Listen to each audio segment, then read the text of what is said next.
Bismillahirrahmanirrahim. Assalamualaikum warahmatullahi wabarakatuh. Alhamdulillahirabbil alamin. Assalatu wassalamu ala sayyidinal karim sayyidina Muhammadin wa ala alihi wa ala ashabihi wa ala man tabi'ahum bi ihsan ila yaumil. Alhamdulillah, pada kesempatan hari ini insyaallah pertemuan kedua kajian orang tua kelas 3 insyaallah.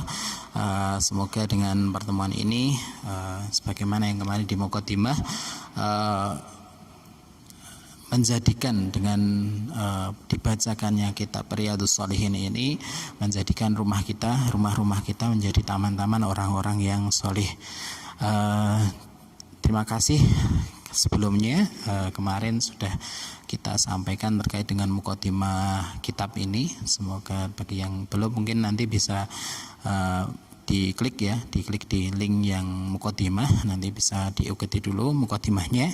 Dan pada hari ini kita akan langsung masuk ke bab yang pertama, di mana Imam Nawawi memulainya dengan satu bab yang sangat penting, yaitu satu amalan hati, di mana amalan hati itu menjadi salah satu pondasi, syarat suatu itu bisa diterima.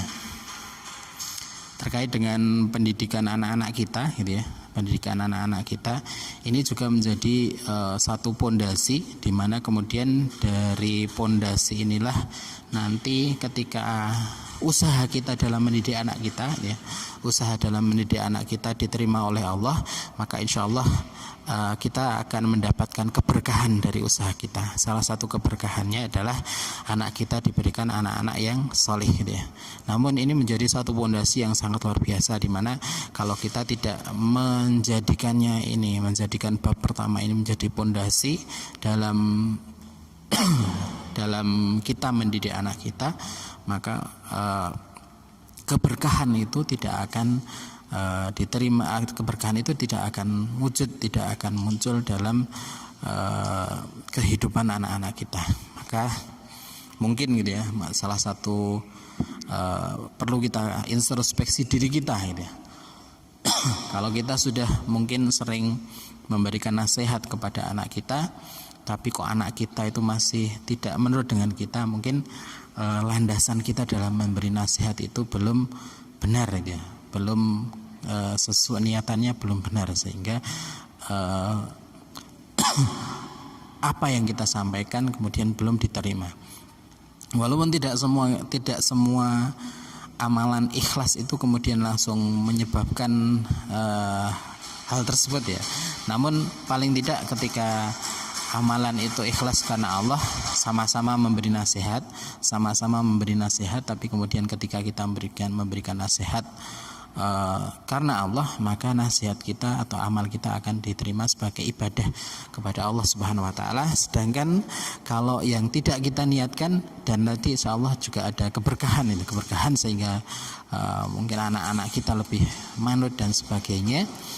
Dan di samping itu, ketika kita tidak menggunakan atau tidak melaksanakan nasihat-nasihat kita dengan ikhlas karena Allah Subhanahu wa taala, maka mungkin salah satunya tadi tidak ada keberkahan. Dan yang pasti ketika kita menasihati anak-anak kita, maka tidak akan ada pahala yang kita dapatkan. Sekali lagi, ini menjadi pondasi yang sangat fundamental dalam segala ibadah termasuk ibadah kita dalam mendidik anak-anak kita. Semoga Allah mudahkan kita dalam mengamalkan apa yang kemudian kita baca pada hari ini. Bismillahirrahmanirrahim. Kita masuk ke bab yang pertama, babul ikhlas wa akhdar niyatin fi jamil a'mal wal aqwal al barizati wal khafiyati. Bab ikhlas. Ikhlas itu berasal dari kata kholaso. Akar katanya adalah khuluson, ada yang menyebutnya kholason, atau yang artinya bersih bersih murni.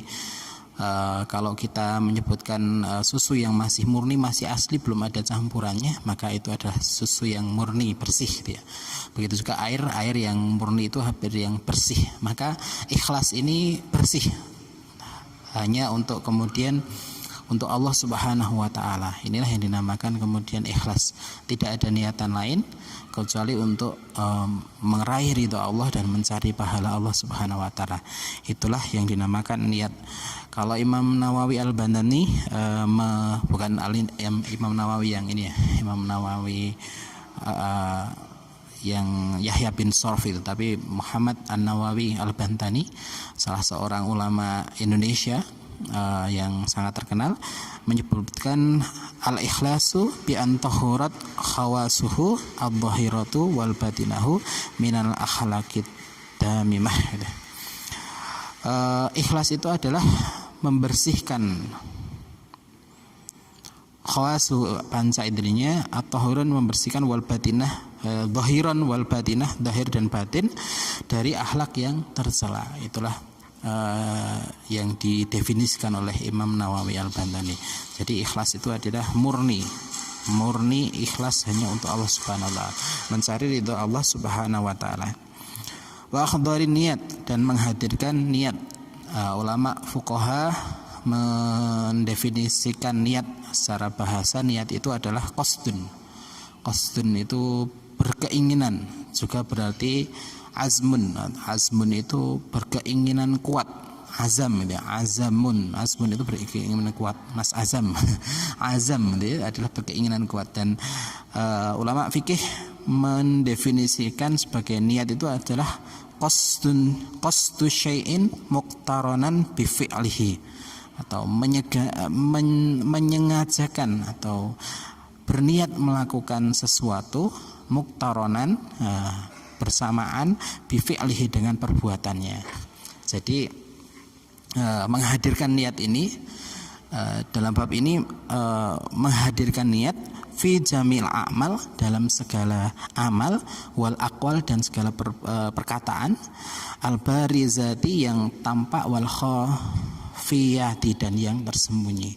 Nah, ini bab yang pertama, di mana Imam Nawawi menjadikan bab ini sebagai landasan bagi kita untuk kemudian menghadirkan bab ikhlas dan menghadirkan niat gitu.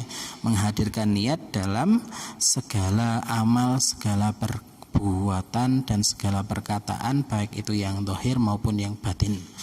Maka kalau kita gabungkan dengan definisi para fuqaha tadi, bahwa niat itu adalah berniat, menyengajakan melakukan sesuatu, atau dalam hati ini berniat di awal perbuatan, maka sudah sepantasnya kemudian kalau kita menghadirkan niat dalam setiap aktivitas kita, apalagi aktivitas besar kita, yaitu mendidik anak. Mendidik anak itu adalah satu aktivitas yang sangat besar, maka kemudian wajib bagi kita untuk kemudian selalu tajdidun niat, memperbaharui niat kita setiap pagi kalau perlu gitu ya. Kalau perlu mungkin ketika kita mau membelai anak kita, ketika kita mau memandikan anak kita, sudah tidak memandikannya kelas 3, sudah mau menyiapkan makanan untuk anak kita, mau apalagi mempersiapkan segala hal yang kemudian berkaitan dalam mendidik anak-anak kita, maka dihadirkan niat itu ya.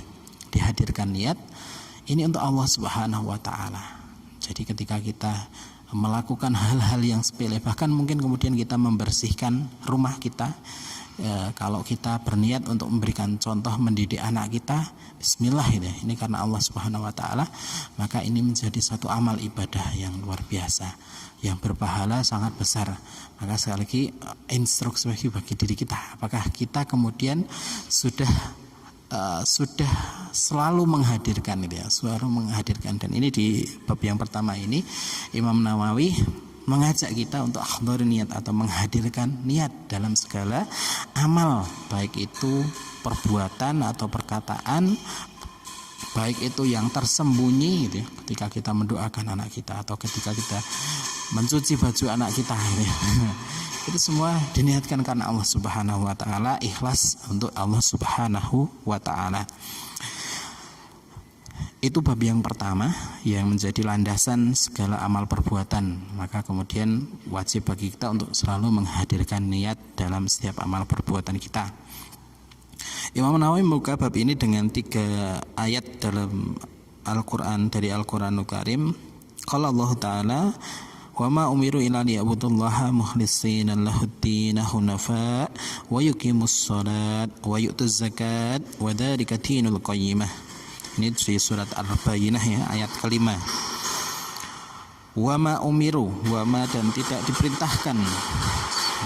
Kalau kita melihat kepada ayat-ayat sebelumnya, maka ini adalah tentang orang-orang ahli kitab dan orang-orang kafir. Wa ma umiru illa liya'budullaha, untuk beribadah dan mereka tidak diperintahkan illa liya'budullaha, kecuali untuk beribadah kepada Allah mukhlishina lahuddin, dengan keikhlasan. Khunafa ini memalingkan dari agama-agama selain agama keikhlasan. Kalau hunafa itu memalingkan, kalau tangan saya menghadap ke sini maka kemudian saya memalingkan ke sana, maka ini namanya hunafa dari sana. Jadi meninggalkan ketidakikhlasan menuju kepada peribadatan kepada Allah Subhanahu wa taala dengan ikhlas. Ini kita tidak diperintahkan gitu ya. Kita tidak diperintahkan kecuali untuk beribadah liya'budullaha mukhlishina lahuddin, beribadah kepada Allah dengan ikhlas dalam segala perbuatan, baik itu ibadah mahdhah maupun ibadah ghairu mahdhah. Maka kita tidak diperintahkan untuk mencari nafkah, untuk kemudian membuat agar kita menumpuk-numpuk harta, atau kemudian tidak diperintahkan untuk kita itu hanya diperintahkan kalau di ayat ini wa ma umiru illa liya'budullah, hanya untuk beribadah. Artinya sudah sepantasnya kemudian kita menjadikan setiap amal kita, setiap perbuatan kita ini menjadikannya sebuah ibadah, dan itu diikhlaskan, diniatkan untuk Allah Subhanahu wa taala, untuk mencari ridha Allah Subhanahu wa taala, dengan berpaling dari agama-agama yang menyimpang, yang tidak diniatkan, atau mungkin ketika seorang menjadikan harta sebagai ilah sembahan, atau kemudian anak-anaknya gitu ya. Jadi kalau seorang ini sudah orientasinya, misalnya kita mendidik anak agar anak kita menjadi anak sukses, maka kemudian ketika anak kita tidak sukses, maka itu menjadi beban tersendiri gitu. Kita mendidik anak kita agar menjadi anak yang pintar, walaupun tidak salah itu ya, kita ketika meniatkan. Tapi ketika kita tidak melandasinya sebagai niat ibadah kepada Allah Subhanahu wa taala, maka akan kita dapati ya tadi kehidupan yang kemudian justru malah cenderung materialistis dan sebagainya. Ini yang kita takutkan kita takutkan ketika niatan kita sudah tidak benar karena Allah Subhanahu wa taala, itu juga akan berimbas. Begitu juga dalam mendidik anak-anak kita, ketika kita mendidik ini tidak menjadikan mendidik kita ini sebuah ibadah kepada Allah Subhanahu wa taala, maka imbasnya ini yang kemudian kita takutkan. Di samping kemudian setiap amal ibadah kita menjadi muspro gitu ya. Kalau seorang berniat mendidik anaknya hanya untuk agar anaknya sukses, maka yang didapatkan hanya anak sukses saja gitu ya, hanya anak yang sukses saja. Begitu juga ketika kita meniatkan mendidik anak bersungguh-sungguh, menginfakkan seluruh hartanya, atau mengorbankan seluruh hartanya untuk mendidik anak kita, untuk misalnya untuk agar anak kita menjadi anak yang cerdas, ya dapatnya cerdas saja gitu ya. Tapi berbeda ketika kita melambari niatnya karena Allah Subhanahu wa taala. Saya mendidik anak ini karena Allah Subhanahu wa taala mengamanahkan kepada saya untuk kemudian mendidik anak saya Nah, ini berbeda gitu ya, berbeda lambarannya itu. Bahkan di ayat Al-Qur'an itu kadang kita menemukan hal-hal yang biasa gitu, hal-hal yang biasa terjadi, sudah lumrah terjadi. Tapi yang kemudian membedakan hanya bismillah, hanya penyebutan asma Allah Subhanahu wa taala. Maka kemudian menjadikan apa yang kita perbuat sebagai ibadah kepada Allah Subhanahu wa taala, baik itu yang detail sekecil apapun, maka itu kemudian akan menghasilkan keberkahan dalam kehidupan kita. Wa yuqimus shalat wa yu'tuz zakat, dan mendirikan salat, wa yu'tuz zakat, dan membayar zakat. Nah, ini menarik. Dua amal ibadah ini diambil oleh Allah Subhanahu wa taala sebagai sampel peribadatan, walaupun ini jadi sebelumnya disempurnakan ya, waliya'budullah itu ya, beribadah kepada Allah secara kafah secara menyeluruh. Namun kemudian dispesialkan ada dua ibadah yang spesial, yaitu wa yuqimus shalat wa yu'tuz zakat. Ada beberapa ulama menjelaskan itu bahwa ini ada dua amalan yang kemudian hablum minallah dan hablum minan nas ya. Kalau salat transendental ke atas, atau hablum zakatnya hablum minan nas. Dan ini ada satu ibadah yang memang kemudian ada juga yang kenapa ayat ini diambil, dua ibadah ini diambil, karena dua ibadah ini menjadi sangat ibadah yang sangat penting ya. Satu itu ibadah harian gitu ya, sholat gitu ya, tapi juga ada juga yang menyatakan ini adalah ibadah yang kemudian membedakan antara muslim dan kafir gitu ya, antara seorang yang beriman dan seorang yang ingkar. Nah, inilah antara sholat dan zakat. Bahkan kemudian Abu Bakar As-Siddiq, sahabat Abu Bakar As-Siddiq, memerangi orang yang kemudian tidak mau membayar zakat. Nah, ini hal yang kemudian kita catat ini ya, bahwa sholat, bahkan kemudian ada satu hadis dan ulama juga terkait dengan sholat ini ya, terkait dengan sholat, maka ini adalah satu hal yang kemudian sangat penting, bahkan kemudian menjadi ibadah yang kata Rasulullah antara pembeda antara muslim dan kafir dia. Dan orang yang meninggalkan sholat dan tidak meyakini kewajiban sholat, maka itu dihukumi kafir. Jadi kita misalnya seseorang tidak sholat dan meyakini bahwa sholat itu tidak wajib, itu maka kemudian hukumnya kafir.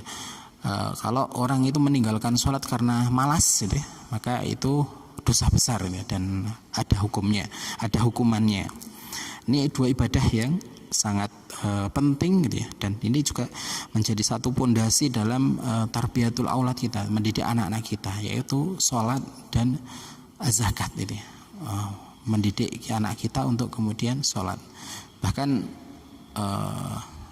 seorang ulama Indonesia itu Quraish Shihab itu ketika ditanya itu apa yang dinasihatkan itu Mbak Najwa gitu ya, dalam satu perbincangannya yang dinasihatkan kepada anaknya adalah janganlah kamu tinggalkan sholat, karena sholat ini ketika dilakukan dengan benar maka dapat tanha anil fahsya'i wal munkar, mencegah dari perbuatan fahsya dan mungkar. Solih tadi, orang solih itu adalah orang yang tidak ada negatifnya, tidak ada fahsya wal munkarnya. Maka sholat ketika dilakukan dengan benar maka akan mampu menyegah seseorang dari perbuatan fahsya dan mungkar. Maka mendidik anak untuk sholat ini juga menjadi hal yang sangat penting ya, sangat penting. Makanya kemudian di beberapa pertemuan saya agak menekankan ya di PAIT tentang wudhu dan sholat ini, karena memang ini menjadi satu hal yang penting. Walaupun kemudian mungkin awalnya hanya fikihnya, dan kemudian nanti sampai kemudian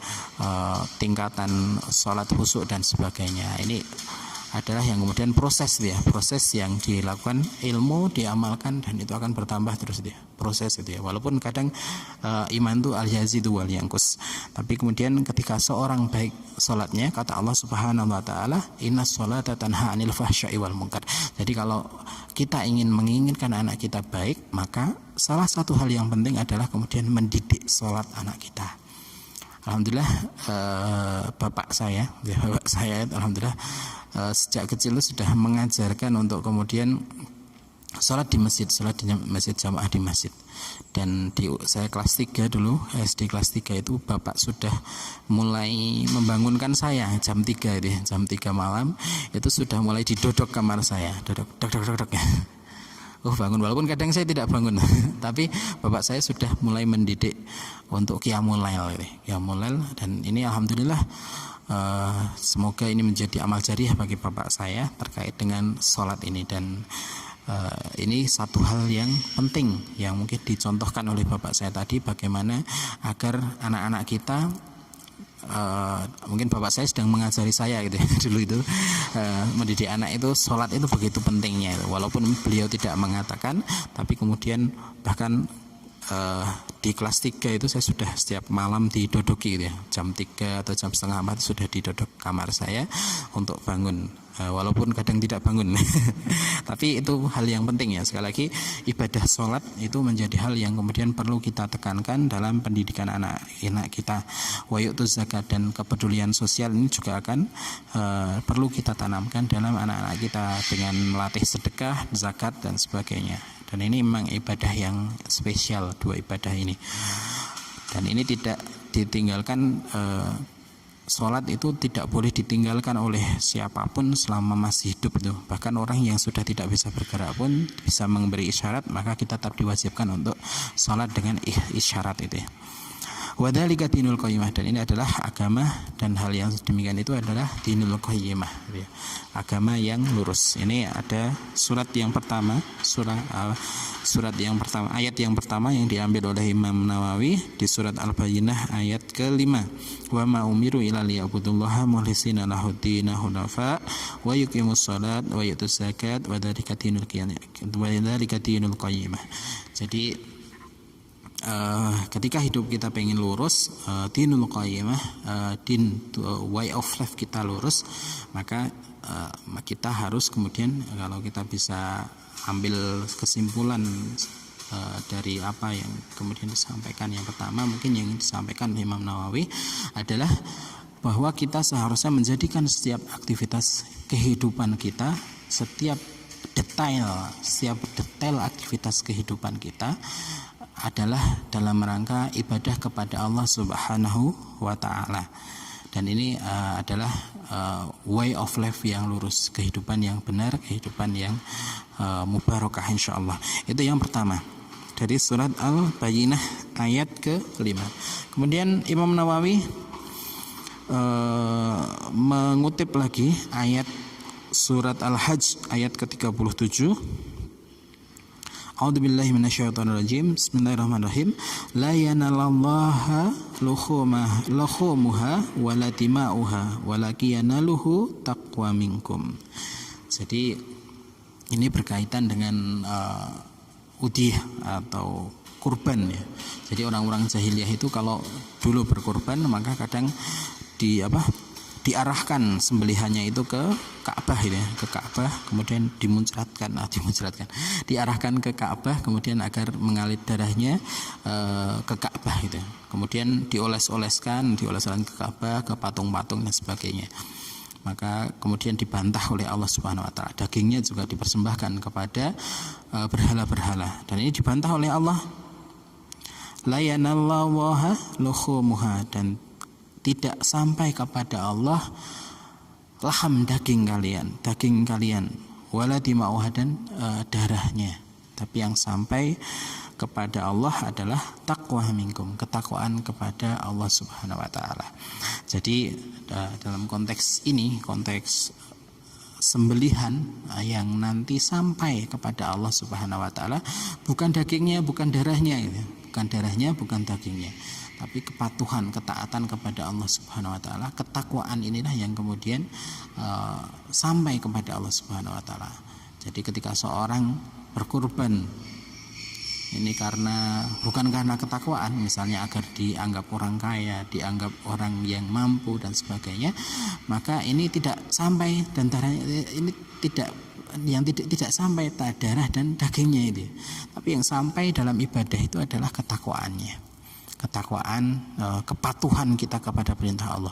Oh, Allah memerintahkan kita untuk berkorban dan saya mematuhi apa yang diperintahkan Allah itu ya. Wasiat takwa ini kan setiap Jumat selalu diulang-ulang ya. Ittaqullah, untuk selalu bertakwa kepada Allah Subhanahu wa taala.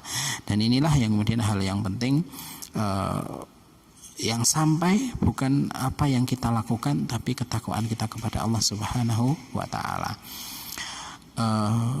Ini menjadi satu wazan, satu timbangan yang adil, takwa ini.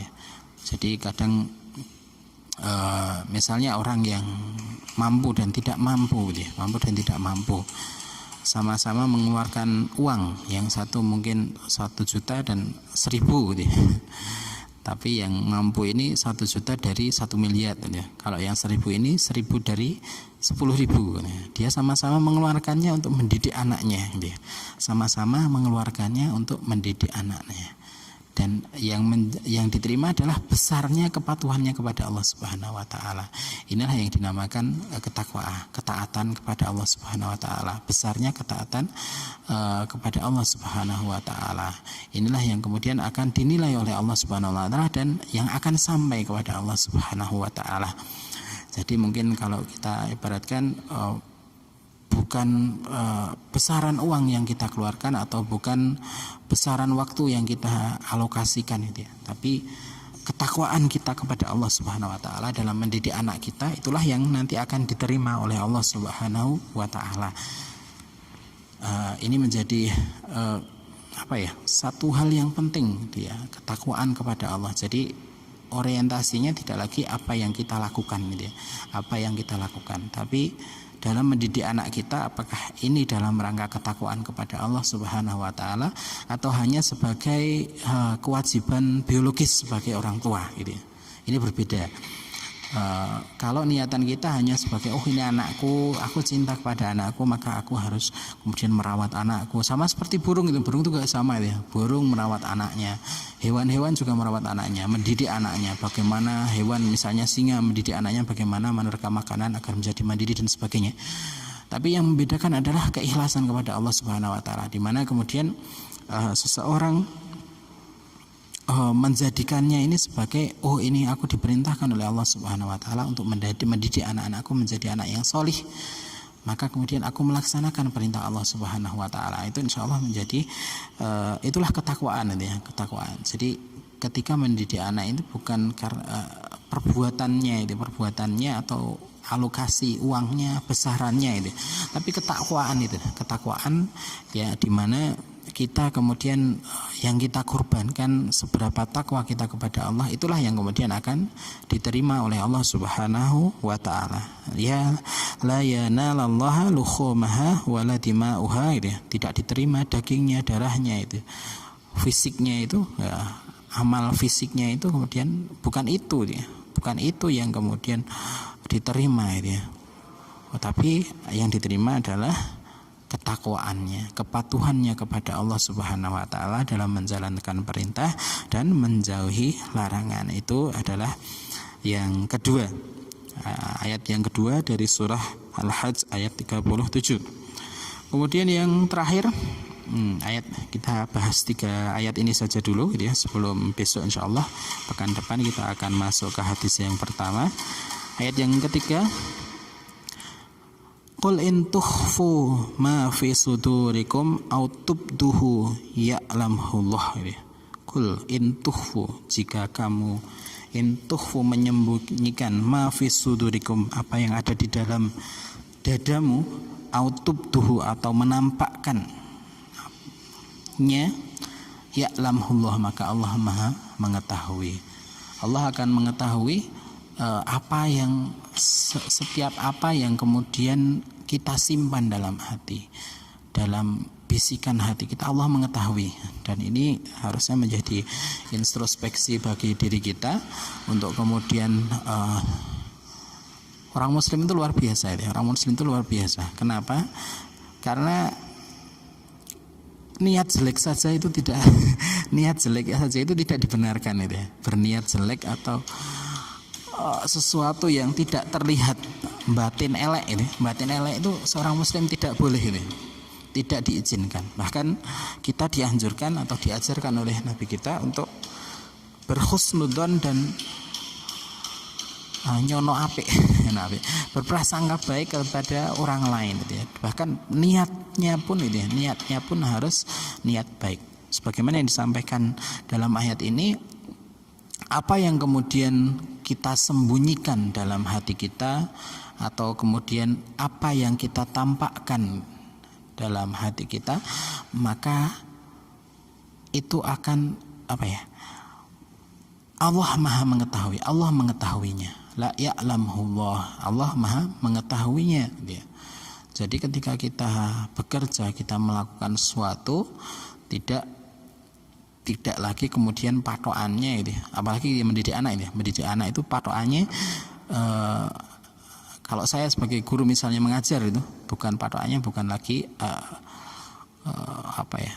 pengawasan manusia, karena Allah gitu ya. Seharusnya kita juga melatih hati kita untuk kemudian selalu meniatkan hati kita tidak mengotori hati kita dengan hal-hal yang negatif atau dosa.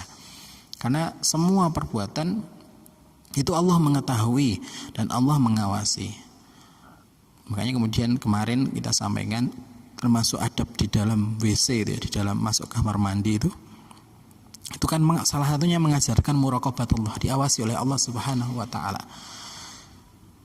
Kamar mandi atau WC itu adalah tempat di mana seseorang bisa melakukan apapun tanpa dilihat oleh orang lain gitu ya.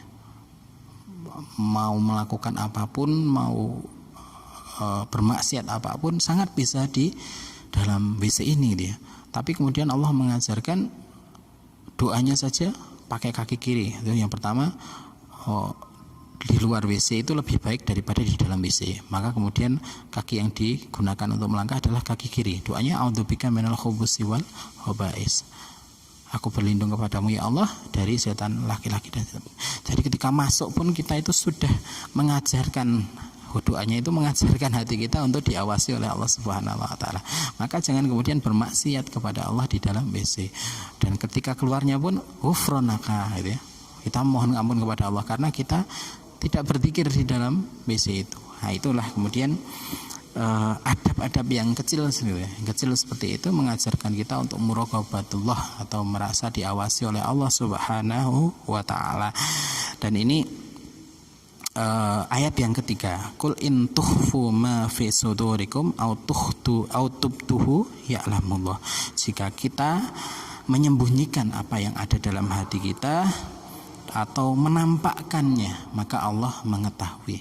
Maka bagi kita mungkin pendidik, orang tua ya, jangan kita kemudian jangan sampai ada di dalam hati kita terbesit niat-niatan buruk, niat buruk atau mungkin suudzon kepada orang lain, suudzon kepada anak kita itu, suudzon kepada rekan kita, suudzon kepada sesama orang tua, sama wali murid itu ya. Tidak boleh gitu ya, tidak boleh dalam hati kita, karena Allah mengetahui baik itu dosa, misalnya kita berbuat dosa dalam hati gitu, maka Allah mengetahui. Dan ini satu hal yang penting gitu ya, karena kadang kalau kita menghitung ibadah, maka sama-sama mendidik anak kita tadi, sama-sama mendidik anak kita. Kalau kita tidak niatkan karena Allah, sama-sama capeknya, tapi itu menjadi muspro. Misalnya mendidik anak untuk menjadi sukses, menjadi pintar, tanpa dilambari dengan niat ikhlas, itu dapatnya hanya capek mendidik anak dan mungkin anaknya sukses, mungkin anaknya berhasil. Tapi ketika dilambari karena ikhlas karena Allah, maka kecapean kita dalam mendidik anak kita menjadi ibadah dan itu tercatat menjadi amal soleh di hadapan Allah Subhanahu wa taala. Dan ini sekali lagi ayat yang terakhir ini, apa yang kemudian ada dalam hati kita yang tersembunyi sekalipun Allah mengetahui. Maka dalam mendidik anak kita salah satunya adalah perlu kemudian kita hadirkan muraqabatullah gitu ya. Jadi kalau misalnya anak kita perlu untuk dipukul gitu, perlu untuk dipukul, dan mukulnya itu karena Allah Subhanahu wa taala. Ada satu kisah seorang kiai, saya pernah diceritai oleh seorang kiai.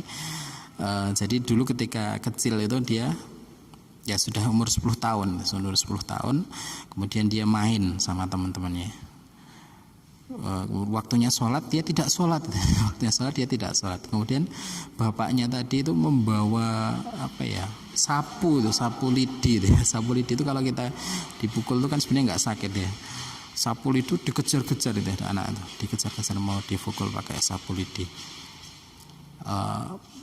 Sejak saat itu walaupun kemudian dipukul ya tidak sakit tuh, dia mengatakan ya pukulannya itu tidak sakit, tapi sejak saat itu dia tidak pernah meninggalkan sholat atau mungkin menunda-nunda waktu sholat. Nah itulah salah satu sunnah kenapa mungkin hukumannya tidak terasa sakit dan itu menghasilkan ketakutan yang luar biasa untuk kemudian selalu beribadah kepada Allah Subhanahu wa Ta'ala. Dan mungkin juga keikhlasan bapaknya dalam mengejar keikhlasan dalam memukul. Jadi ketika memukul itu kita selalu jangan sampai memukul ini bukan karena Allah, karena marah kita itu, jangan sampai deh. Ketika kita marah pun jangan sampai kemudian ketika kita memarahi anak kita, marahnya itu karena hawa nafsu kita. Usahakan itu marah, kalau benar marah harus marah ya marahnya karena Allah Subhanahu wa Ta'ala. Karena tadi Allah mengetahui setiap detail kita dan kita menghadirkan muraqabatullah, kita merasa selalu diawasi oleh Allah Subhanahu wa Ta'ala ini dalam setiap keadaan kita dalam mendidik anak-anak kita. Demikian mungkin kajian orang tua pada pekan kedua ini, kajian Riyadhus Shalihin. Semoga pembacaan hadis Riyadhus Shalihin ini, kitab Riyadhus Shalihin ini benar-benar menjadikan rumah-rumah kita menjadi Riyadhus Shalihin, taman-tamannya orang-orang yang sholih. La haula wala quwata illa billah. Subhanakallahumma wa bihamdika asyhadu an la ilaha illa anta astaghfiruka wa atubu ilaik. Assalamualaikum warahmatullahi wabarakatuh.